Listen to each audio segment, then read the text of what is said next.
A Kremlin leader toppled by those around him.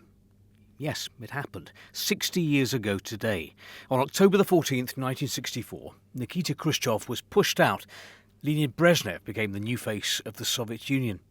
From today's Russian papers, I get the feeling that the Russian authorities aren't quite sure how to present what happened in 64. On the one hand, the idea of a Russian leader being removed from office in a quiet October revolution or a palace coup is a nightmare scenario for Vladimir Putin's Kremlin. And yet Khrushchev's fall brought to power a leader, Leonid Brezhnev, who remains popular to this day with many Russians.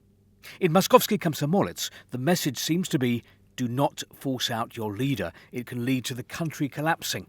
The ease with which Khrushchev's enemies dispatched him to the political wilderness shows that the stability of the Soviet political system was greatly exaggerated. True, such a removal from office never happened again in the Soviet Communist Party. It was the first and last time.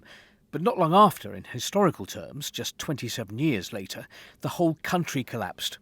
Some believe that by toppling Khrushchev, his political opponents were saving and did indeed rescue the state from this fate for some time.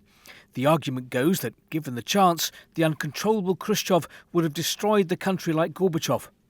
The same saviour logic was adopted by members of the State Committee for Emergency Situation, the 1991 coup leaders, who put the USSR president under house arrest on the eve of the signing of a new union agreement. But it is well known that in reality, the August coup simply accelerated the state's collapse. And the October coup of 64 was a step in the same suicidal direction for the country. But Komsomolskaya Pravda sings the praises of Khrushchev's successor. Under Brezhnev, dissidents were prosecuted, but no one was executed for dissenting views, unlike under Stalin. They were often exiled or put in psychiatric hospitals.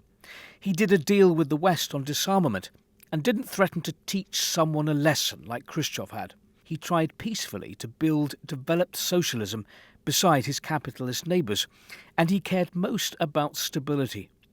People like talking about reforms, victories and great achievements, but they prefer to live in quiet, comfortable times like the Brezhnev era. We've grown used to hearing the Brezhnev years described as years of stagnation, but there are many Russians today who look back nostalgically at Brezhnev's time, especially considering what is happening today.